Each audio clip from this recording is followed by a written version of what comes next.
Okay, now that we've discussed the dangers of feedback, now we get to venture into the dangers of rewards. Everybody loves the reward. They love the bonus and they love this and that, but rewards are very dangerous for the manager. As we mentioned with MBO, Management by Objectives, rewards often slip over into the quantity category instead of the quality category. Even though you might say, build 100 quality products and you'll get this, the 100 is what's focused on, and the quality is kind of in the background. So we have to be very careful with rewards and being quantity based, because that's not factoring in quality. And if we don't have quality, our reward system has broken and is going to cost us more money down the road with warranties and defects and all of that stuff. I would like to note too that the bigger the reward, the bigger the dysfunction. See, it's not about people being theory X or Y. It's not about that. It's just a natural human tendency for people to go get the big cookie, right? So let's say that the Ruta Maya canoe race, it was $1 million prize. Well, there'd be all kinds of cheating going on, because people want, the bigger the reward, the more dysfunction and the tendency to cheat, or at least cut corners. So that leads us to here, rewards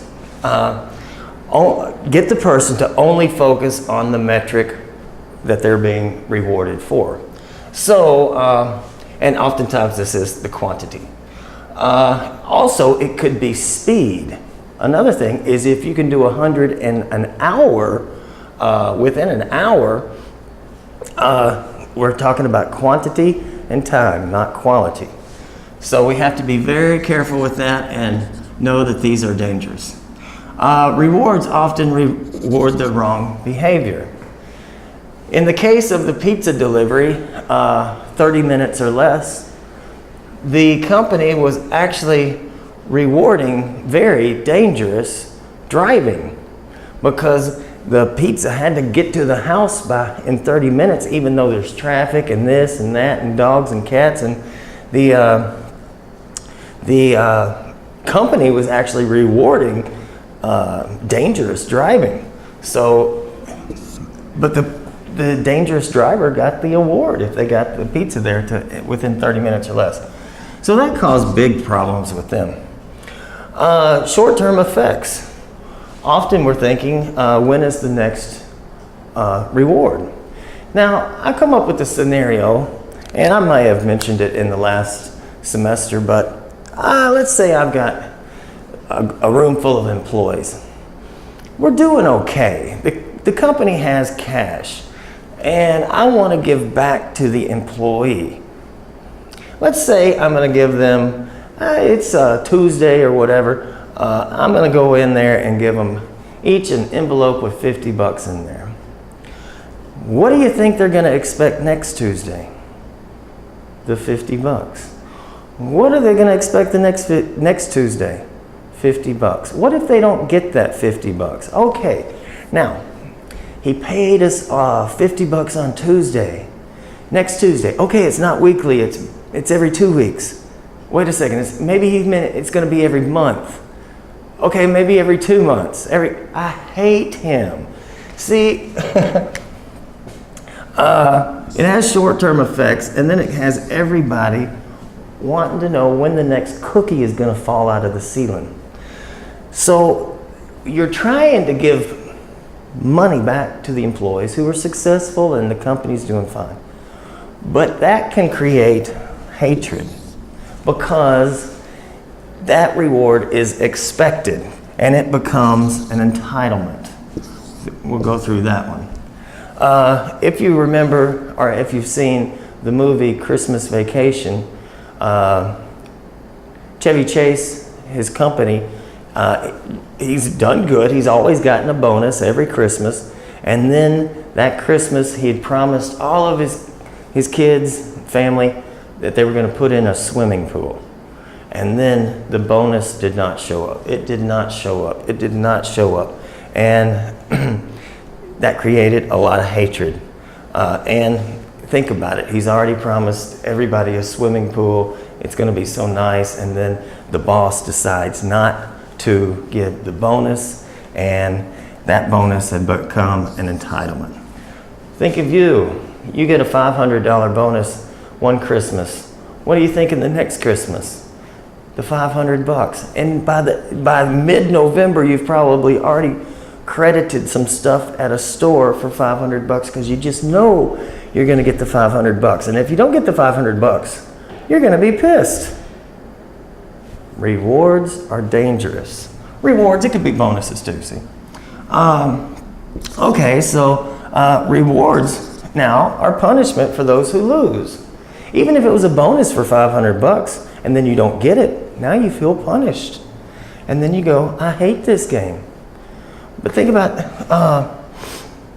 I've heard some stories in the last class about we're going to give you this and this and this and this if you hit this, and then the group misses the quota by a couple of dollars.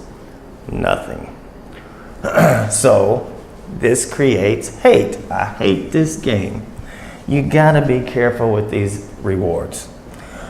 Rewards often come too late. It might be 6 months down the line. You've already almost forgotten the experience of why you even got the reward for. Rewards don't factor in external factors. We mentioned this with MBO, sales commissions and things like that. Circumstances happen. It's not just the employee. Maybe it rained that day. Maybe something happened and you didn't make your target. But the target and the reward system often don't include the external factors. The things involved in the system that the employee has no control over. I want to mention the sales commissions again, if I haven't, but let's talk about a salesperson. And actually, I've talked to a local salesperson who admitted this. He was the sales manager. And I said, are your salespeople on commission? And he said, yes. And I said, do you get expired goods? Does the store have to return the expired goods to you?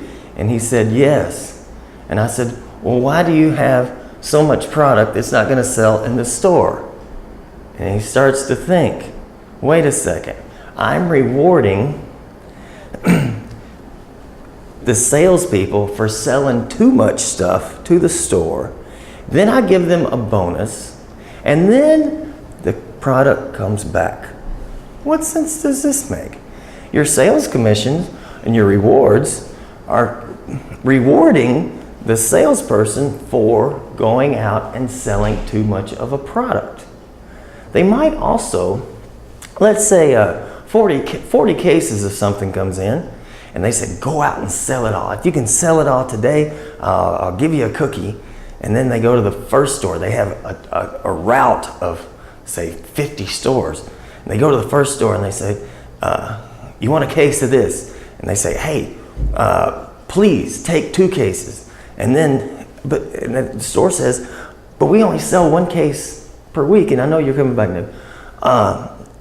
Take 2. Okay, so they sell 2 to the first store. Then they sell 2 to the next store, 2 to the next store, and 2 to the next store.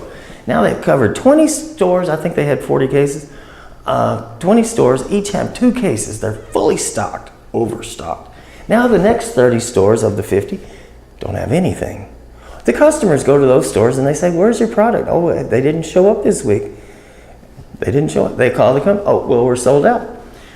Now, how many of those cases are going to sell? Only 20, because they double stocked. The company is rewarding the wrong behavior. Also, if you look at sales commissions, it rewards the wrong behavior. pressure selling and stuff like that, little tricks. If they're not going to make their quota this month, get their cookie, the reward, then they'll push that sale over, that visit, into the next month, so they can, don't sell anything at the last week of this month because you ain't going to make it anyway. Put it over into the, so tricks, manipulation. Here again, it's not about people being, you or the manager being theory X or theory Y. I think you can think the best of people, but if you put a cookie over their head, I mean, they're human. They're only going to do, you said I'll get the cookie if I do this. I'm a good person, but you're tricking me and bribing me to do and take the shortest cut to get the cookie. So, what to do? What to do? I don't know what to do. Profit sharing? Split the profits? Maybe, but the employee, if it's say 100 employees, might be okay to have profit sharing. Might be the best option we have. But what happens if a flood comes and they put everything into it and they're expecting the profit sharing and somebody forgot to renew the insurance on the building and the building got flooded? Now they don't get is that their fault? They don't get their profit sharing? Big problem. Advice from Alfie Kahn, one more time, pay well and then focus on the feel good, the intrinsic motivation of getting the job done and being the best that you can be. Be careful. If you were to give out this $50, make sure it's a one-time thing. Hey, we did unusually great. Don't expect this again. But see, you're already in trouble, right? Here's your $50. We gonna get it again? Hey, our sales were more than they were then. What's going on? We're getting cheated now. Rewards create hatred. Enjoy your reward system. It's going to cost you a fortune.